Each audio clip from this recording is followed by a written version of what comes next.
আমিরাতে তেল স্থাপনা কাতারে মার্কিন ঘাঁটিতে ইরানের হামলা, সর্বোচ্চ নেতা নির্বাচিত খামেনি পুত্র মোস্তাবা। তেহরানের প্রতিরক্ষা ব্যবস্থা ধ্বংসের দাবি ট্রাম্পের। সংঘাতে মধ্যপ্রাচ্য প্রবাসীদের নিরাপত্তা নিয়ে বাড়ছে উদ্বেগ, কমতে পারে রেমিটেন্স প্রবাহ। জ্বালানি আমদানি ও বৈদেশিক মুদ্রার রিজার্ভও চাপে পড়ার শঙ্কা। দুদিনের সফরে ঢাকায় মার্কিন সহকারী পররাষ্ট্রমন্ত্রী ডক্টর খলিলুর রহমানের সঙ্গে বৈঠক। সন্ধ্যায় ব্যবসায়ীদের সাথে মতবিনিময়। দুদেশের সম্পর্ক আরও অগ্রগতির আশা। 10 মার্চ ফ্যামিলি কার্ড উদ্বোধন করবেন প্রধানমন্ত্রী। দলীয়করণ ঠেকানো গেলে বদলে যাবে সামাজিক সুরক্ষার চিত্র। উপকারভোগী বাছে কঠোরতার আশ্বাস জনপ্রতিনিধির। এবং নারায়ণগঞ্জে ভূমি অফিসে ঝুলছে তালা, কর্মদিবস শুরু হলেও আসেননি কর্মকর্তারা। মন্ত্রী আসার খবরে তড়িঘড়ি প্রবেশ। আকস্মিক পরিদর্শনে প্রতিমন্ত্রী কায়েসার কামাল।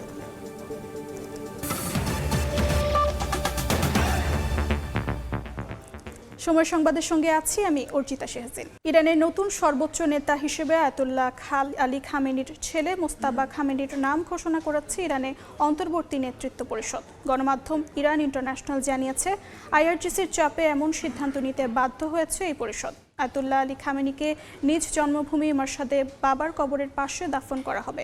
সর্বোচ্চ নেতা হত্যার উপযুক্ত জবাব দিতে সংযুক্ত আরব আমিরাতের দুবাইয়ে যুক্তরাষ্ট্রের কনসুলেট ভবনে হামলা চালিয়েছে তেহরান। একই সঙ্গে সংযুক্ত আরব আমিরাতের অন্যতম তেল স্থাপনায় ড্রোন হামলা চালায় ইরান। অন্যদিকে 1 মিনিটের জন্য ইরানে হামলা বন্ধ করা হবে না বলে হুঁশিয়ারি দিয়েছেন ইসরায়েলের সেনাবাহিনীর মুখপাত্র। হামলায় এখন পর্যন্ত ইরানে 787 জন নিহত হয়েছে। সব জল্পনা কল্পনার অবসান ঘটিয়ে ঘোষণা করা হয়েছে ইরানের নতুন সর্বোচ্চ ধর্মীয় নেতার নাম। আয়াতুল্লাহ আলী খামেনির দ্বিতীয় পুত্র মোস্তাবা খামেনি বাবার স্থলাভিষিক্ত হয়েছেন। দীর্ঘ সময় ধরে রাজনৈতিক বিশ্লেষকদের একটি বড় অংশ মোস্তাবাকে তার বাবার সম্ভাব্য উত্তরসূরি হিসেবে বিবেচনা করে আসছেন। ইরানের সবচেয়ে শক্তিশালী সামরিক বাহিনী ইসলামিক রেভলিউশনারি গার্ড কর্পসের সঙ্গে তার অত্যন্ত ঘনিষ্ঠ সম্পর্ক রয়েছে। সেই আইআরজিসির চাপেই ইরানের অন্তর্বর্তী নেতৃত্ব পরিষদ এই সিদ্ধান্ত নিয়েছে বলে জানিয়েছে ইরানের গণমাধ্যম ইরান ইন্টারন্যাশনাল। এদিকে আয়াতুল্লাহ আলী খামেনিকে নিজ জন্মভূমি মাশহাদ শহরে বাবার কবরের পাশে দাফন করা হবে বলে জানিয়েছে সংবাদ মাধ্যম আল জাজিরা। এদিকে সর্বোচ্চ নেতা আয়াতুল্লাহ আলী খামেনির হত্যা, যার প্রতিশোধ নিতে মরিয়া ইরান। সর্বোচ্চ নেতা হত্যার জবাবে সংযুক্ত আরব আমিরাতের অন্যতম ফুজাইরার একটি তেল স্থাপনায় ড্রোন হামলা চালিয়েছে তেহরান। স্থানীয় কর্তৃপক্ষ জানিয়েছে, একটি ড্রোন হামলা প্রতিহত করার সময় এই আগুনের সূত্রপাত হয়। একই সঙ্গে দুবাইয়ের মার্কিন কনসুলেট ভবনে হামলা চালিয়েছে ইরান। সেখান থেকে ধোঁয়ার কুণ্ডুলি বের হতে দেখা যায়। কাতারের আল উদেইদ মার্কিন বিমান ঘাঁটিতে ক্ষেপণাস্ত্র হামলা চালিয়েছে তেহরান। একই দিনে ইরানের ক্ষেপণাস্ত্র আঘাতে ইসরায়েলের রামাত গান শহরে ব্যাপক ক্ষয়ক্ষতি হয়েছে। এই হামলায় যানবাহন ও একটি ভবন আগুনে ভস্মীভূত হয়ে যায়। এই ঘটনায় বেশ কয়েকজন হতাহত হয়েছেন। অন্যদিকে ইরান জুড়ে অব্যাহত আছে ইসরায়েলি হামলা। ইরানের কুম শহরে অবস্থিত অ্যাসেম্বলি অফ এক্সপার্টসের সদর দফতর গুঁড়িয়ে দিয়েছে তেল আবিব। 1 মিনিটের জন্য ইরানে হামলা বন্ধ করা হবে না বলে হুঁশিয়ারি দিয়েছেন ইসরায়েলের সেনাবাহিনীর মুখপাত্র। বলেন, ইসরায়েলের নিরাপত্তা নিশ্চিত না হওয়া পর্যন্ত হামলা চলবে।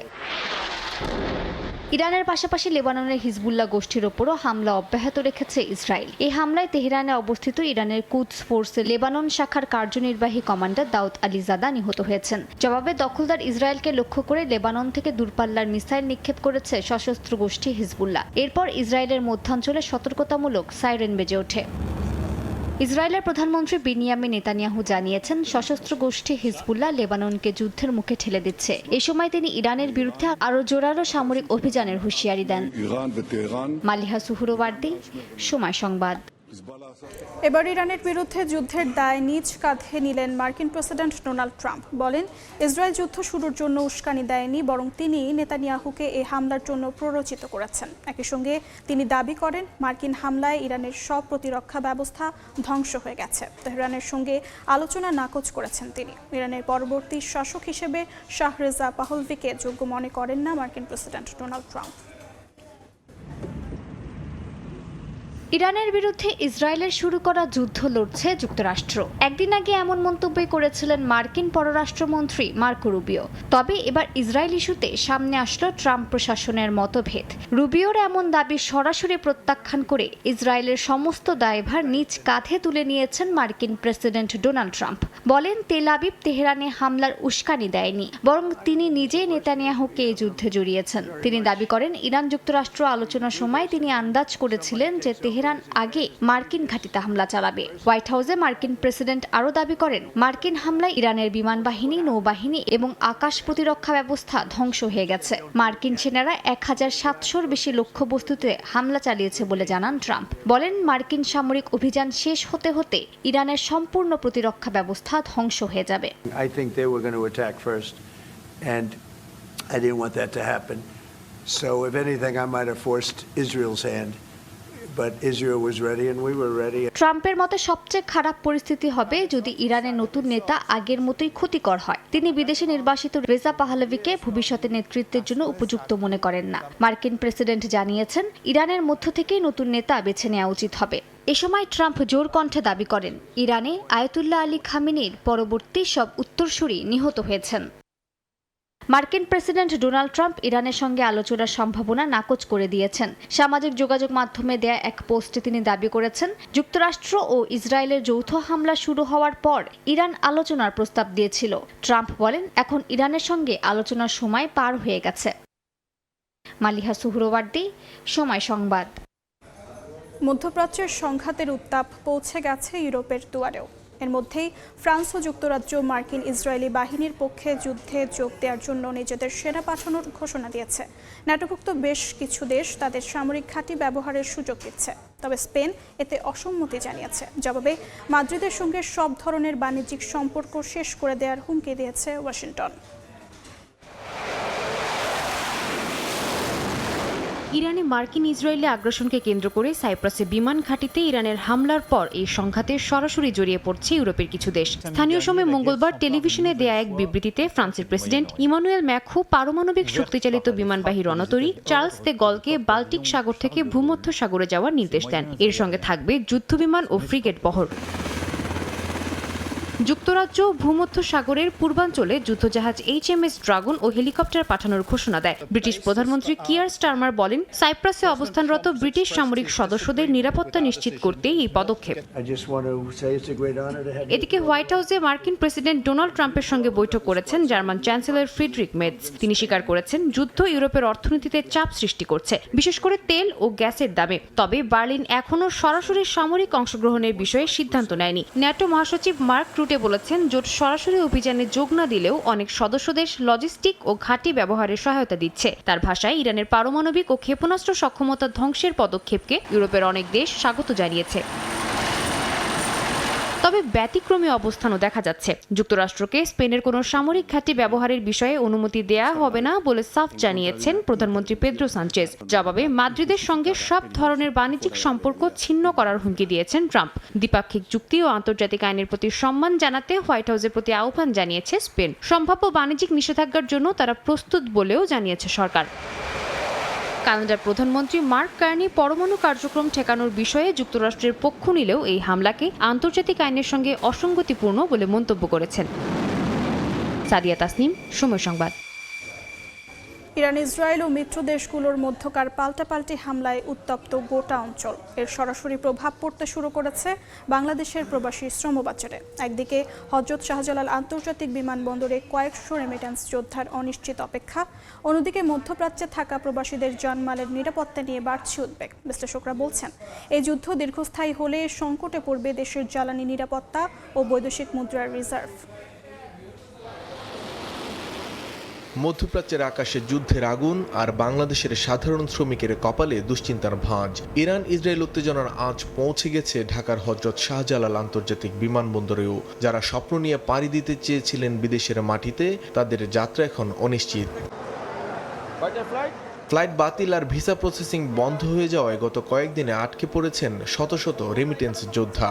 সময় মতো পৌঁছাতে না পারলে অনেকেরই কর্মস্থলে যোগ দেয়া কিংবা ভিসার মেয়াদ শেষ হওয়ার শঙ্কা তৈরি হয়েছে। বাংলাদেশে আছে, এখন আইসি 13 দিন আকামা ডিড আছে, এখন কি হয় মানে নিজে বলতে পারি নাই। গরিব মানুষ আমরা।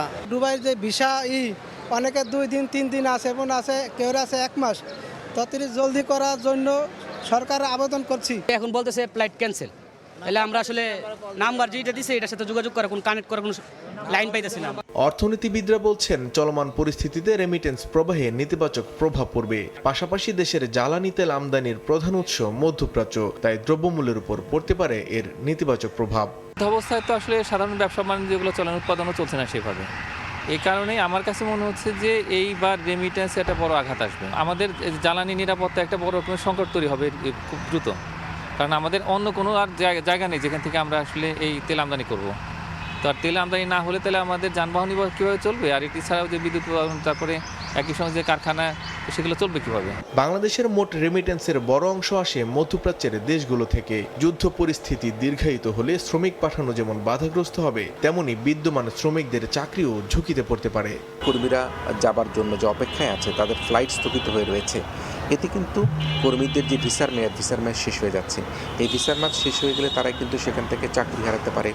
অন্যদিকে দেখা যাবে যে তার এই ভিসার মেয়াদ শেষ হওয়ার পর আবার এই ভিসা কোথায় কীভাবে নেবে, সেটি একটা বড় সংকটে পড়তে পারে। আমাদের অভিবাসন খাতের জন্য এখন আমরা মধ্যপ্রাচ্যের মুখিতা সেটাকে কমিয়ে আমরা ইউরোপ, ইতালি, জাপান এসব দেশগুলো কিন্তু আমাদের বহুমুখীকরণ করতে হবে। মধ্যপ্রাচ্যের এই সংকট কেবল একটি আঞ্চলিক যুদ্ধ নয়, বরং বাংলাদেশের অর্থনীতির জন্য একটি বড় সতর্কবার্তা। অতি নির্ভরশীলতা কমিয়ে বিকল্প শ্রমবাজার ও জ্বালানির উৎস না খুঁজলে আগামীতে হয়তো আরও বড় মূল্য দিতে হতে পারে বাংলাদেশকে। মানিক মোহাম্মদ ওমর, সময় সংবাদ, ঢাকা। পররাষ্ট্রমন্ত্রী ডক্টর খলিলুর রহমানের সঙ্গে বৈঠকে বসেছেন ঢাকায় সফররত মার্কিন সহকারী পররাষ্ট্রমন্ত্রী পল কাপুর। সকালে পররাষ্ট্র মন্ত্রণালয়ে আসেন দক্ষিণ ও মধ্য এশিয়া বিষয়ক মার্কিন সহকারী পররাষ্ট্রমন্ত্রী। তাকে অভ্যর্থনা জানান মন্ত্রণালয়ের কর্মকর্তারা। বৈঠকে ঢাকা ওয়াশিংটন সম্পর্ক জোরদারে বাণিজ্য, প্রতিরক্ষা, ভিসার মতো বিষয় অগ্রাধিকার পেতে পারে। এর আগে পররাষ্ট্র প্রতিমন্ত্রী শামা ওবায়দের সঙ্গে বৈঠক করেন তিনি। এছাড়া অর্থ, জ্বালানি এবং বাণিজ্য মন্ত্রীর সঙ্গে বৈঠকের কথা রয়েছে মার্কিন সহকারী পররাষ্ট্রমন্ত্রীর। সন্ধ্যায় ব্যবসায়ী প্রতিনিধি দলের সঙ্গে মতবিনিময়ের পাশাপাশি নৈশভোজে অংশ নেবেন পল কাপুর। সাক্ষাৎ করবেন বিভিন্ন রাজনৈতিক দলের নেতাদের সঙ্গেও।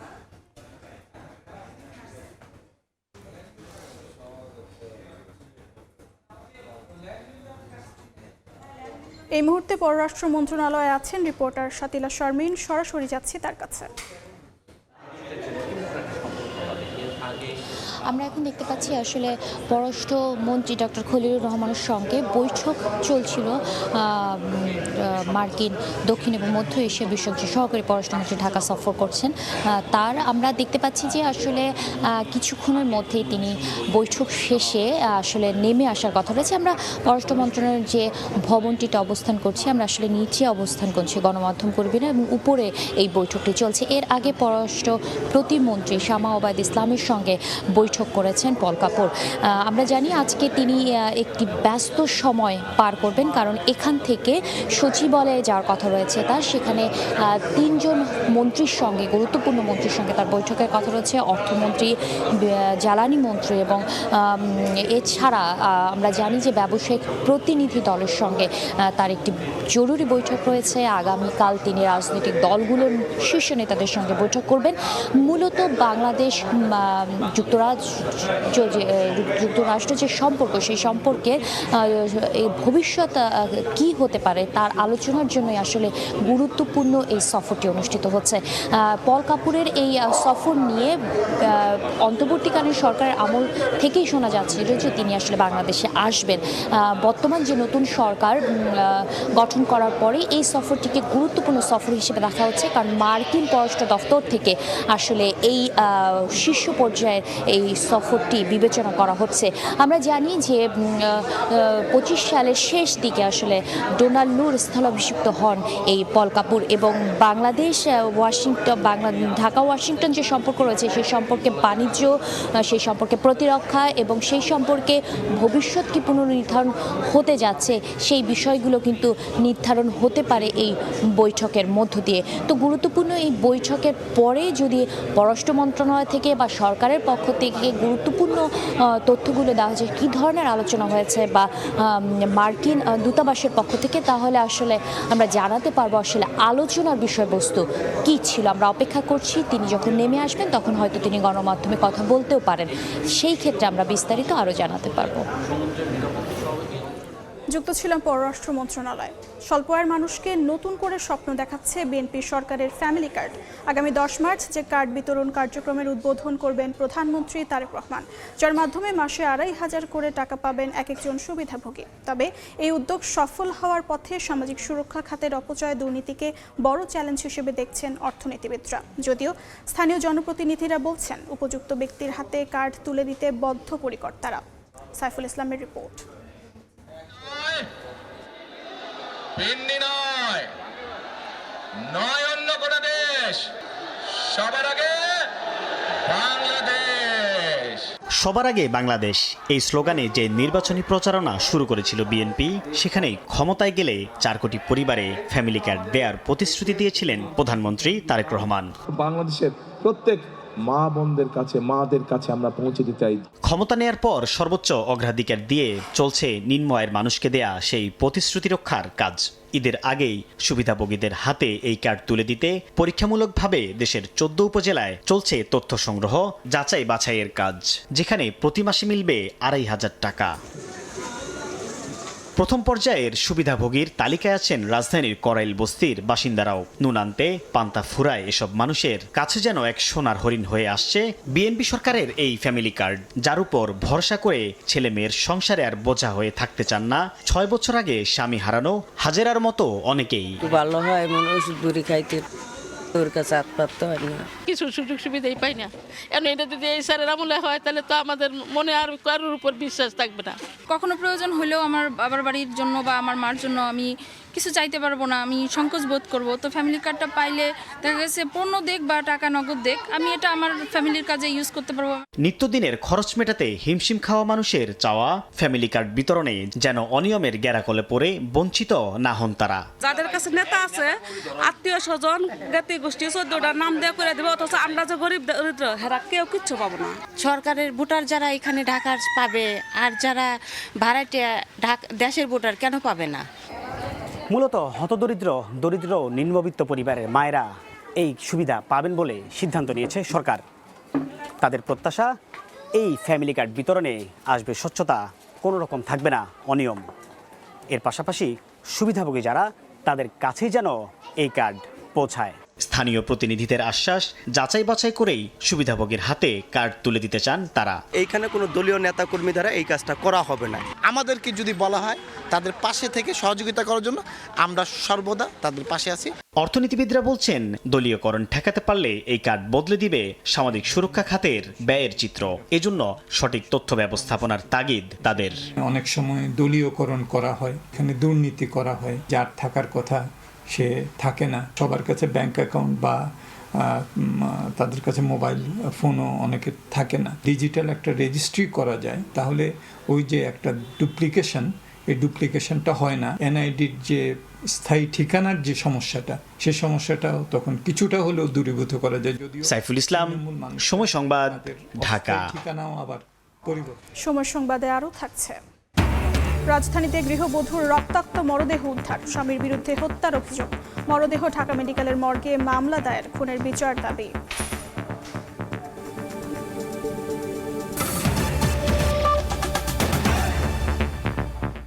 ঢাকা মেডিকেল কলেজে হাসপাতালে আকস্মিক পরিদর্শন শেষে কথা বলছেন স্বাস্থ্যমন্ত্রী। সরাসরি যাচ্ছি সেখানে। সেনা রোগীরা এটা একটা কমপ্লেন আছে, সেটা মেডিসিন হয়তো অনেক সময় সাপ্লাই প্রবলেম হয়ে যায়, সেটা আলাপ করেছি আরও যাতে রিপিট করা যায়। ওটিগুলি একটা ওটি ধরেন আপনি, আমি দেখেছি এখানে, সে ফ্যান্টাস্টিক্যালি বিউটিফুল, অনেক সুন্দর। এটা একজন প্রাইভেট লোক করে দিয়েছে, ডোনেট করেছে। You can compare with any overseas OT, but অন্য ওটিগুলির অবস্থা আমাদের তো উন্নত মানের না। ওটিগুলিকে রিনোভেট করতে হবে। মানুষ যাতে ওটিতে ঢুকে মনটা ভালো থাকে পেশেন্টের, ওই স্ট্যান্ডার্ডে আমাদের নিয়ে যেতে হবে। এই কাজগুলি আমাদের করতে হবে, পরিচ্ছন্নতার কাজ বৃদ্ধি করতে হবে, আর অ্যাকোমোডেশন বৃদ্ধি করতে হবে। এখানে আমাদের ধরেন ডেইলি 1500 রুগী না স্যার, আমাদের 4000 রুগী ভর্তি থাকে। ডেইলি 1500 রুগী এক্সট্রা থাকতে হয়, অনেক সময় রুগী একই বেডে 2-3 রুগী দিতে হয়। আসলে আমাদের আসলে মানে ফেসিলিটিজের তুলনায় রুগীর সংখ্যা অনেক বেশি। রুগীর প্রপোর্শন যদি ডাক্তারের সাথে করেন, ডাক্তারের সংখ্যা কম।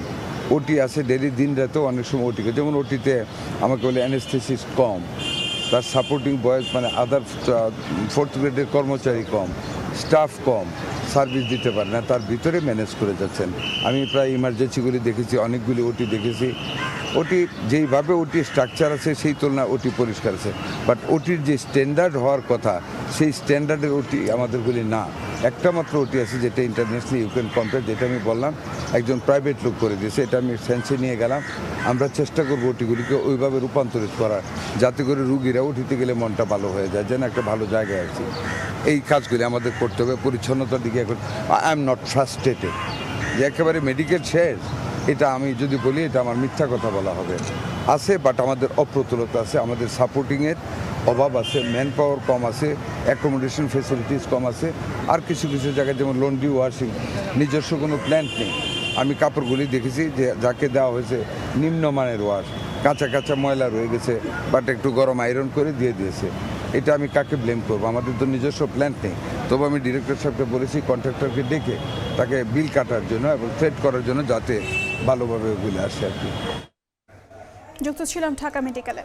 নারায়ণগঞ্জে ভূমি অফিসে ঝুলছে তালা। কর্মদিবস শুরু হলেও আসেননি কর্মকর্তা কর্মচারীরা। মন্ত্রী আসার খবরে তড়িঘড়ি করে অফিসে প্রবেশ করতে দেখা যায় কর্মকর্তা কর্মচারীদের। নারায়ণগঞ্জের সিদ্ধিরগঞ্জে ইউনিয়ন ভূমি অফিস আকস্মিক পরিদর্শনে এসে এমন অনিয়মের চিত্র দেখতে পান প্রতিমন্ত্রী ব্যারিস্টার কায়সার কামাল। সকাল 8-9টায় ভূমি অফিসে আকস্মিক পরিদর্শনে যান তিনি। প্রতিমন্ত্রী প্রায় আধা ঘন্টা ভূমি অফিসের বারান্দায় বসে অপেক্ষা করেন। নির্ধারিত সময়ে ভূমি অফিসের কাউকে না পেয়ে ক্ষোভ জানান তিনি। এ সময় প্রতিমন্ত্রী বলেন, এ ধরনের ঘটনা অনাকাঙ্ক্ষিত। যারা দায়িত্ব অবহেলা করবেন তাদের বিরুদ্ধে কঠোর ব্যবস্থা নেওয়া হবে বলে হুঁশিয়ারি দেন ভূমি প্রতিমন্ত্রী।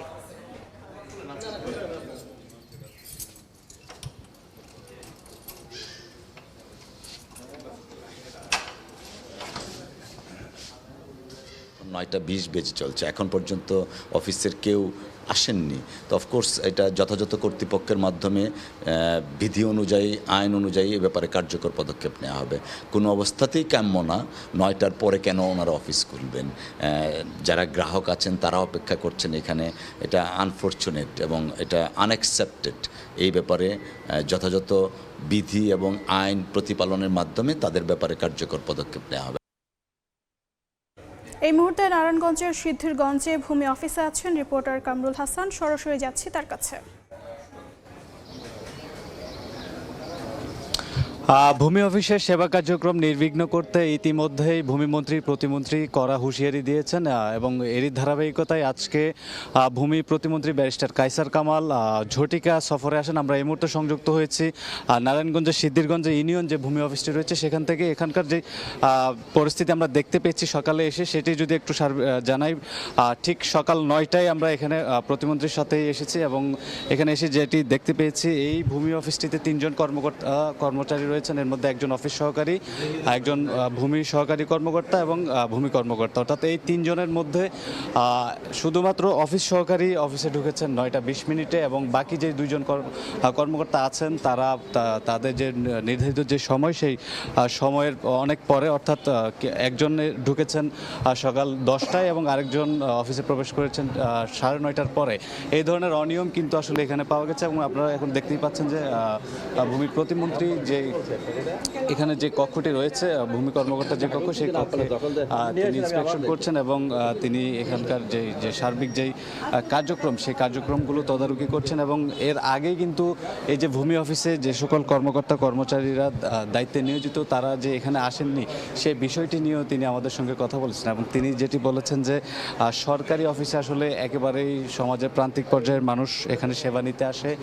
ঠিক সেই সরকারি অফিসে যখন গ্রাহক গ্রাহকরা সেবা পান না কিংবা যে সরকারি কর্মকর্তারা দায়িত্ব অবহেলা করেন, এটি একেবারে দুঃখজনক তিনি বলে মন্তব্য করেছেন। এবং তিনি এটিও বলেছেন যে এই তার মন্ত্রণালয়ের অধীনে সারা দেশের যে ভূমি অফিসগুলো রয়েছে সেই ভূমি অফিসে এই ধরনের কোনো গাফিলতি, অনিয়ম, দুর্নীতি তিনি সহ্য করবেন না এবং যাতে আগামীতে এই ভূমি অফিসগুলোতে সেবার মান যাতে ত্বরান্বিত করা যায় সেই বিষয়টি বারবার তিনি আলোকপাত করেছেন। এবং তিনি বলছেন যে এই ভূমি অফিসের যেই কর্মকর্তা কর্মচারী তারা যেন নির্ধারিত সময়ে অফিসে আসেন এবং গ্রাহকের সেবার যে বিষয়টি সেই সেবাটুকু যাতে তারা নিশ্চিত করেন। তো এই ছিল আমার কাছে সিদ্ধিরগঞ্জের ভূমি অফিস থেকে সবশেষ তথ্য। যুক্ত ছিলাম নারায়ণগঞ্জের সিদ্ধিরগঞ্জে। রাজধানীর শ্যামপুরে পারিবারিক কলহের জেরে গৃহবধূকে গলা কেটে হত্যার অভিযোগ উঠেছে স্বামীর বিরুদ্ধে। পুলিশ জানায়, মঙ্গলবার বিকেলে শ্যামপুরের মীর হাজিরবাগ এলাকার পাইপ রাস্তার মোড় থেকে লাকি আক্তার নামে এক গৃহবধূর মরদেহ উদ্ধার করা হয়। প্রাথমিক তদন্তের পর পুলিশ জানায়, সোমবার রাতে পারিবারিক বিষয়ে স্বামী স্ত্রীর মধ্যে বাগবিতণ্ডা হয়। পরদিন দুপুর পর্যন্ত ঘর থেকে কোনো সারা শব্দ না পেয়ে এবং বাইরে থেকে দরজা বন্ধ দেখে প্রতিবেশীদের সন্দেহ হয়। এক পর্যায়ে দরজার ফাঁক দিয়ে লাকিকে রক্তাক্ত অবস্থায় মেঝেতে পড়ে থাকতে দেখে পুলিশে খবর দেয় প্রতিবেশীরা। পরে লাশ উদ্ধার করে ময়না তদন্তের জন্য ঢাকা মেডিকেল কলেজ হাসপাতালে পাঠায় পুলিশ। ঘটনায় নিহতের স্বামী সজীবকে আসামি করে মামলা দায়ের করেছে নিহতের স্বজনরা।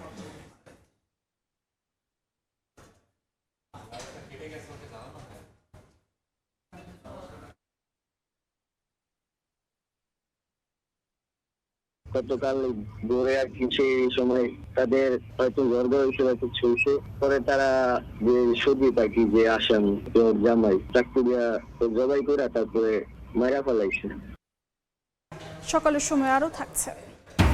৩-০ গোলে ম্যাচ জিতেও ছিটকে গেল বার্সেলোনা। 2 লেগ মিলিয়ে 4-3 ব্যবধানে এগিয়ে থেকে কোপা দেলরের ফাইনালে অ্যাটলেটিকো মাদ্রিদ। দিনাজপুরে রেল ক্রসিংয়ে দাঁড়িয়ে থাকা ট্রাকে ট্রেনের ধাক্কায় একজন আহত হয়েছেন। বিরামপুর থানা ভারপ্রাপ্ত কর্মকর্তা শহীদুল ইসলাম জানান, মঙ্গলবার রাতে ফিট বোঝাই একটি ট্রাক বিরামপুরে ঘোড়াঘাট রেল ক্রসিং পার হওয়ার সময় ইঞ্জিন বিকল হয়ে পড়ে। এতে রেল লাইনের উপরই বন্ধ হয়ে যায় ট্রাকটি। পরে চালক ও হেলপার সচল করার চেষ্টা করলেও একসময় পান্তনগর খুলনা এক্সপ্রেসের একটি ট্রেন ট্রাকটিকে ধাক্কা দেয়। এতে ট্রাকটি দুমড়ে মুচড়ে ছিটকে পড়ে। আহত ট্রাক চালককে হাসপাতালে ভর্তি করা হয়েছে।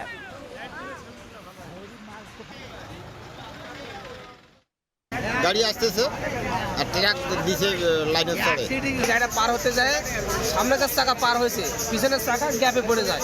গ্যাপে পড়ে যাওয়ার পর গাড়িটাকে যখন টান দিতে নিয়ে যায়, গাড়িটা স্টার্ট বন্ধ হওয়ার কারণে স্টার্ট নেয় না। তখন হেল্পার নামে যায়, ড্রাইভারকে আমরা চিল্লাই নামার জন্য। ড্রাইভার নামা মাত্রই গাড়ির বাড়িতে পড়ে যায়। ড্রাইভার পিছনে গাড়ির বাড়ি খায়, ড্রাইভারের মাথা আহত হয়, মাথা ফেটে গেছে। সাবেক অন্তর্বর্তী সরকারের উপদেষ্টা এবং এনসিপির মুখপাত্র আসিফ মাহমুদ সজীব ভুঁইয়ার ব্যাংক হিসাব তলব করেছে Bangladesh financial intelligence unit BFIEU। BFIEU এর পক্ষ থেকে সব ব্যাংক ও আর্থিক প্রতিষ্ঠানে চিঠি দিয়ে আসিফ মাহমুদ সজীব ভুঁইয়ার যাবতীয় তথ্য চাওয়া হয়। 3 কর্মদিবসের মধ্যে লেনদেন সহ সব তথ্য BFIEU-তে পাঠানোর নির্দেশ দেওয়া হয়। পরে নিজের ভেরিফাইড ফেসবুক পোস্টে পদত্যাগের আগেই আয় সম্পদের হিসাব মন্ত্রিপরিষদ বিভাগকে দেওয়ার কথা জানান এনসিপির মুখপাত্র। বুধবার নিজের ব্যাংক স্টেটমেন্ট সবার জন্য উন্মুক্ত করে দেওয়ার কথাও ফেসবুক পোস্টে জানান তিনি। বগুড়ার সারিয়াকান্দিতে যমুনা ও বাঙালি নদীতে বৈদ্যুতিক শক দিয়ে মাছ শিকার করছে একটি চক্র। কম সময়ে বেশি মাছ পাওয়ার আশায় চক্রটি এ পদ্ধতি বেছে নিয়েছে। বৈদ্যুতিক শকে মাছ ধরার কারণে নদীতে থাকা মাছের পোনা, ডিমসহ অন্যান্য জলজ প্রাণীও মারা যাচ্ছে। এতে নদীতে মাছ উৎপাদন কমে যাওয়ার পাশাপাশি জীববৈচিত্র্য হুমকির মুখে পড়েছে। শাহাদুল ইসলামের ক্যামেরায় আব্দুল আওয়ালের রিপোর্ট। যমুনার বুকে ধরা পড়েছে ভয়ঙ্কর এক চিত্র। ইলেকট্রিক শক দিয়ে মাছ শিকার করছে একদল জেলে। নিষিদ্ধ এই পদ্ধতিতে মুহূর্তে নিস্তেজ হয়ে যাচ্ছে মাছ, নিঃশেষ হচ্ছে ডিম ও পোনা, ধ্বংস হচ্ছে জলজ জীববৈচিত্র্য। এই ভয়াবহতার প্রমাণ সংগ্রহে মাছ যমুনায় হাজির হয় সময় সংবাদ। উপস্থিতি টের পেতেই কেউ কেউ গা ঢাকা দেওয়ার চেষ্টা করে। দীর্ঘ চেষ্টার পর নাম প্রকাশ না করা সত্ত্বে কথা বলতে রাজি হন এক জেলে। এটা কাজ করে আপনার অফিস থেকে শর্ট করে ভিতরে যদি আপনিও পড়ে যেতে পারেন তাহলে আপনার শেষ। মৎস্য অধিদপ্তরের তথ্য মতে 2021 সালের জানুয়ারি থেকে ডিসেম্বর পর্যন্ত যমুনা ও বাগালী নদীতে ছোট বড় মিলিয়ে মোট 847 টন মাছ পাওয়া যায়, কিন্তু 2022 সালে সেই উৎপাদন প্রায় 30% কমে 587 টনে এসে ঠেকে। 2024 সালে উৎপাদন হয় এরও অর্ধেক, দাঁড়ায় 288 টনে। আর গেল বছর সবচেয়ে কম 274 টন মাছ পাওয়া যায় যমুনা থেকে। ব্যাটারি আইপিএস তার পাশে আছে হাতা, এটাই ব্যবহার করা হয়। এটা দিয়ে মনে করেন যে বয়েল মাছ, আর মাছ, পুঁটি, জাওর সব এমন কোন মাছ নাই যে মারা পড়ে। কোনো মানে আপনার এই জায়গায় আপনার চালবাড়ি এলাকার মধ্যে 70 থেকে 80টা লোক আছে, তারা রাত্রে মাছ মারে। একদিন মারা 4 দিন বসে থেকে খেতাম, এত মাছ উঠছে। এখন মনে করেন যে আর ওই মাছটা নাই, কিচ্ছু নাই। আমরা জাল ধরে নিয়ে যা খালি ঘোরাফেরা করাই। আজকে না হলে 30-40 হাজার টাকার জাল ফেলে 300 টাকা মাছ বেচছিলাম। ইলেকট্রিক শক উৎপাদনের জন্য জেলেরা ইজি বাইকে ব্যবহৃত ব্যাটারির সঙ্গে একটি ইনোভার্টার যুক্ত করে বিদ্যুৎ প্রবাহ তৈরি করে।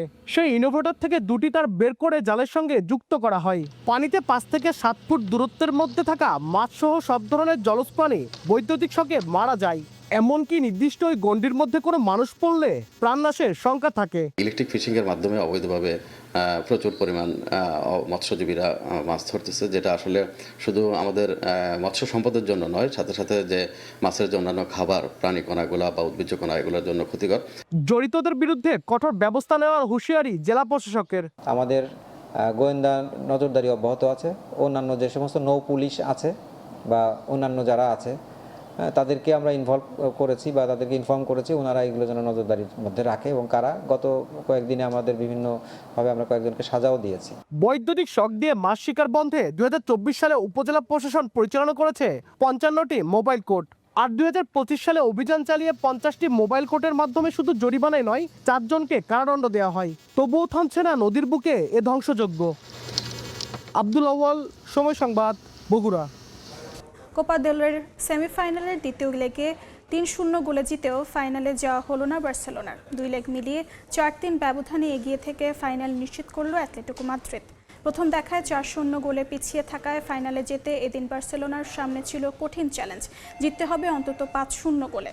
ঘরের মাঠে শুরু থেকে প্রত্যাবর্তনের আভাস দিচ্ছিল বার্সা। কাতালানরা প্রথম গোলের দেখা পায় 29 মিনিটে। স্কোর করেন মার্ক বের্নাল। প্রথমার্ধের ইনজুরির সময়ে পেনাল্টি পায় হ্যান্সি ফ্লিক শিষ্যরা। স্পট কিক থেকে গোল করেন রাফিনিয়া। 2-0 এগিয়ে থেকে বিরতিতে যায় স্বাগতিকদের। তখনও 2 লেগ মিলিয়ে 2 গোলে পিছিয়ে বার্সা। দ্বিতীয়ার্ধে রক্ষণভাগ শক্ত করে অ্যাটলেটিকো মাদ্রিদ। 72 মিনিটে তৃতীয় গোলের দেখা পায় বার্সেলোনা। শেষ পর্যন্ত চেষ্টা করেও আর কোনো গোল করতে পারেনি বার্সা। ফলে 3-0 গোলে জয় পেয়েও আসর থেকে ছিটকে গেল কাতালানরা। এই পর্যায়ে শীর্ষ সংবাদগুলো জানিয়ে দিচ্ছি আরেকবার। আমিরাতে তেল স্থাপনা কাতারের মার্কিন ঘাঁটিতে ইরানের হামলা। সর্বোচ্চ নেতা নির্বাচিত খামেনি পুত্র মোস্তাবা। তেহরানের প্রতিরক্ষা ব্যবস্থা ধ্বংসের দাবি ট্রাম্পের। ঢাকায় মার্কিন সহকারী পররাষ্ট্রমন্ত্রী পল কাপুর পররাষ্ট্রমন্ত্রীর সঙ্গে বৈঠক ফলপ্রসূ আখ্যা। অর্থ বাণিজ্য জ্বালানি মন্ত্রীসহ ব্যবসায়ীদের সঙ্গেও করবেন মত বিনিময়।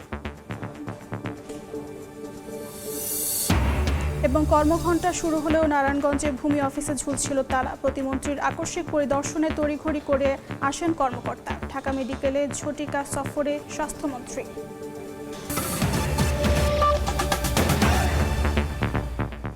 এই ছিল সকাল 10টার সময় সংবাদে। এরপর দেখবেন এ সময় বাণিজ্য, সঙ্গে থাকবেন ফরহাদুর রহমান। অর্জিতা, আপনাকে ধন্যবাদ। এ সময়ের বাণিজ্য নিয়ে আসছি কিছুক্ষণ পর, সঙ্গে থাকুন সময়ের।